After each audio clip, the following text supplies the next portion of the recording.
a day off because of the Wednesday game, so today will be our first practice back after playing Tennessee on Saturday, and I expect that we're going to have a very spirited, competitive practice today, and I'm excited about it. Really looking forward to it. When you played the way we played on Saturday, the only thing that makes me feel better is after we get done with a really good practice, following a disappointing defeat, and so that's what I'm looking forward to today. Questions? What kind of went into what happened, especially in the second half of that game? Was it just a young team being on the road? Was it the Kentucky game, kind of a hangover? What did you kind of see when you kind of watched it back, kind of talking to the players and things? You know what? We have got to play. Bottom line is the number one principle is play hard. And our defense, we weren't pressuring the ball. They only had 7 turnovers. So we've got to do a better job. That's how this team has to play in terms of sometimes being undersized. We've got to err on the side of aggression, and we were not aggressive with our defense. So we've got to do a better job in that respect. I think that's the biggest thing right there. I imagine it rebounding and boxing out, obviously, is emphasis in a lot of practices, but maybe even more so today. Mm-hmm. Yeah. When you say you want a spirited practice, other than energy, and what are you looking for, whether it's during the drills or whatnot? Just competing and being physical and being tough and having pride in every single thing that you do. It's those things. And we're going to watch.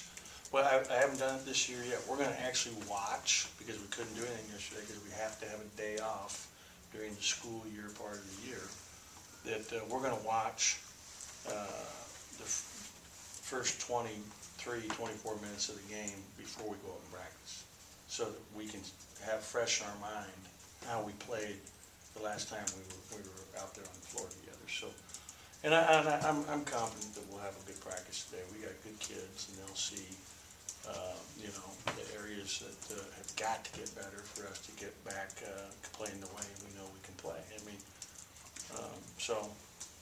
that's where we're headed. What are you going to point out what are the highlights of that film that they're going to watch the first 23? What are you going to show them and highlight? Similar things. Post defense, just allowing easy duck-ins, lack of ball pressure, and then shot selection. The first shot of the game was a bad shot. Way too quick, guarded 3. Our first 5 shots were 3s. And 3 of them were bad shots. I mean, the 3 threes that we took, 3 of the 5 were bad shots. No other way around it. I mean, we made one. Q made one in the corner that was a good shot, and I'm trying to remember what the 5th one was. When you look at the Tennessee game, I think Schneider only a couple fouls compared to 9 the previous 2 games. What did he do that, I know you said he was going to run a lot during practice, if he used those hands in the post, what did you see out of him against Tennessee? I thought that Schneider did, the best thing he did in the game was defensive rebound. He did a good job scoring the post, but he's got to be better for us defensively. He's got to be more active. He's still playing too erect. This is not a lot of guys, when they get their defensive stance, this is what they're doing. Defensive stance is bending my knees. It's being down here. And he's still learning, how to play knees bent.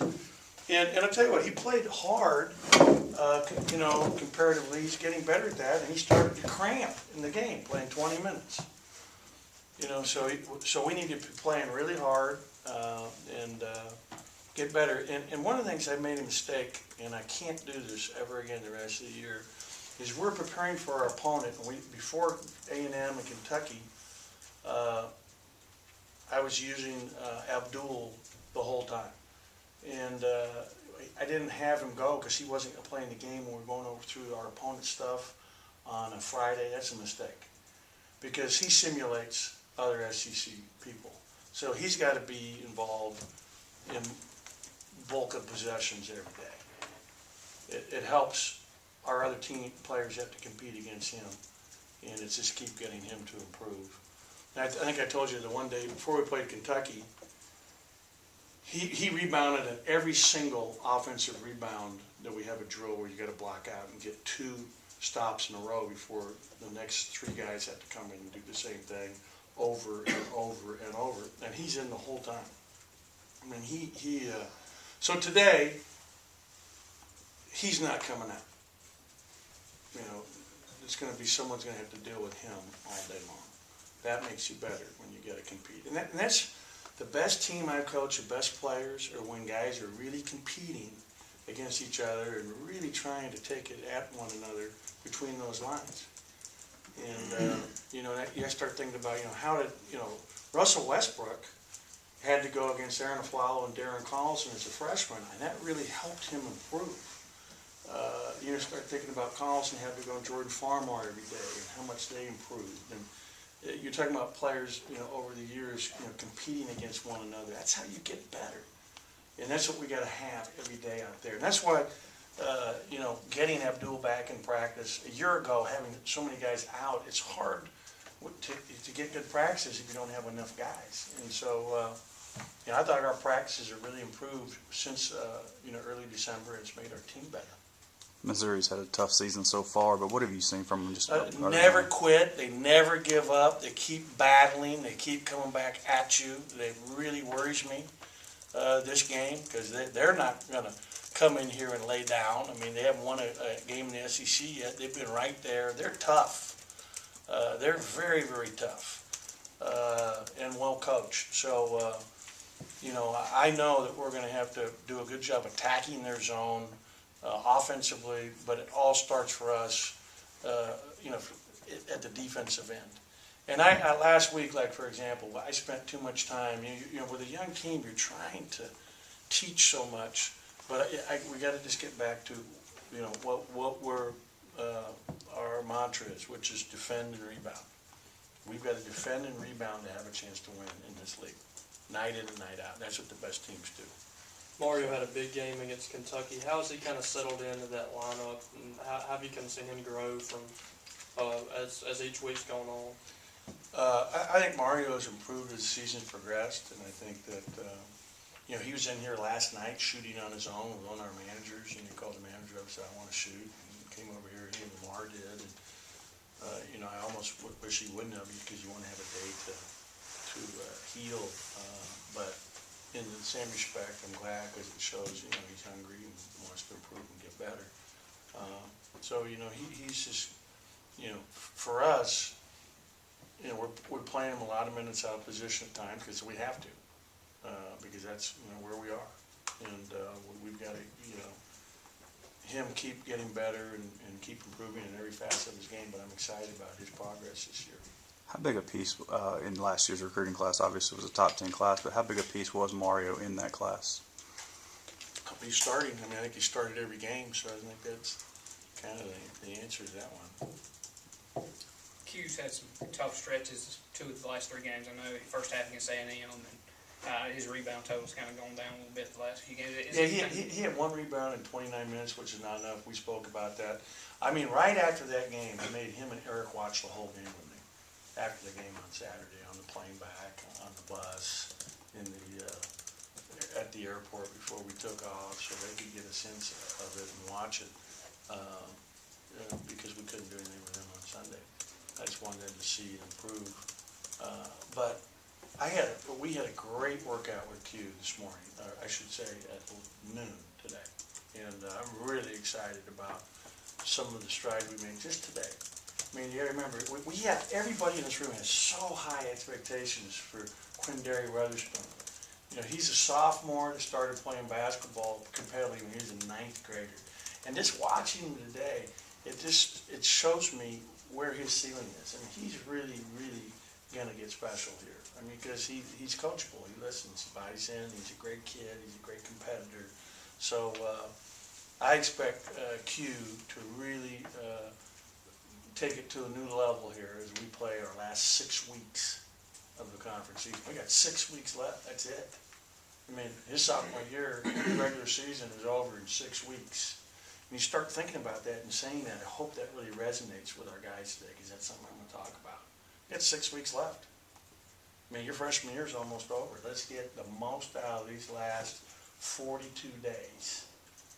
Physically, has Q been fine the last, what he's about to say? I mean, his wrist has bothered him. He's always banged up with his legs, but, I mean, it is what it is. You know, if you're gonna play 82 games, this is nothing. So, you know, forget about it. Can you talk about what you got from Tyson in the second half? Were you encouraged by that? Yeah, I thought Tyson did a good job for us in the second half, and, you know, got out and, you know, finished a nice dunk in transition on a really good advance. I think it was Lamar who advanced it to him. You know, the biggest thing for Tyson is just defending and rebounding. You know, he still played, I don't think he got a rebound in the game, and he played 16, 17 minutes. So, you know, he's got, and the thing that I was, as you guys remember when we came back from Italy, the thing I was most excited about him in Italy, he led us in defensive rebound. And so I know he can do it. Going back to rebounding for a second, what are the Oh, guys, going going back- back to rebounding for a second, Okay. what are the guys doing or not doing? Because against Tennessee, they were the team that actually were at the height disadvantage, and you guys had a better output against Kentucky than you did against Tennessee. You know as what, far as Tennessee rebounding is really tough and physical. You know, I was reading before the game, I think you remember that I mentioned this after the game, Billy Kennedy talked about, you know, the opener in the SEC where Tennessee won at A&M. They got out physical, they got out tough. That's how Tennessee plays. They played the third toughest schedule in the country this year. So they're really, you know, battle worn and very physical. Number two, the kid Williams, who played great against us, absolutely whacked the heck out of Schneider in the first 2 minutes of the game. Just came over. I'd like to demonstrate to Greg, but I don't think that, you know, he would like that much. But I'm talking about come over and just whack him with his hips. Totally legal, right way to play. I absolutely loved it. And I was just yelling at him, see how it's going to be, Schneider. This is what you're into. And I thought he actually responded, you know. Schneider has got to be more physical with his strength and his ability to throw. That's not who he is. That's who he's learning that he's got to become. That's who Abdul already is right now. That's who Abdul already is right now. So is that what you kind of point out when you're telling these guys to watch it over, or you're telling them to watch the game again? Are those sort of the things that you're pointing out? Just Yeah. examples. You know what I want to do today, Greg? I want any of you that want to come watch practice today, just stick and watch practice. So you guys can see what we're going to do. I'm going to let our players know. I'm letting you guys watch. We're watching our guys compete. We'll be in the mize for the first 20 minutes, and then we'll be in the hump. And you guys can sit there and watch and evaluate. You know, we're going to, so if you want to watch and see what we're going to do, stick around. You talk about rebounding. Is it still just boxing out? Is that, I know that's what you said last week. Is it that simple, or is there something more, like you said, the physicality of It's learning blocking to shoot? out, going to get it. All 5 guys on the glass. I think we're approaching about a month since Xavier returned. What have you seen in that month? It's been more a month, December 2nd. So, Almost 2 months. yeah, it's been a month and 17 or 19 days, 20 days. It's been about, let's see, what is it, 29 and what's the date today? 23rd. Yeah, so 52 days. So it's been, you know, 7 weeks and 3 days. And, you know, for him, he is not going to get into full basketball shape and conditioning in 7.5 weeks. It's just hard to do. And he's playing really hard, and we need him. We need him to keep bringing what he can bring. He's just got to harness it, you know. And when he gets tired after 3 minutes, then we've got to get him out and get him back in. And he's about 3 minutes is about all he can give you because he plays his hardest. I would say the guys that play their very hardest consistently all the time, you know, he's right at the top of the list. You know, Q, IJ, I think Lamar, and I thought we lightly lost that, and you know, we've got to get that back. You know, today in today's practice. Any other questions?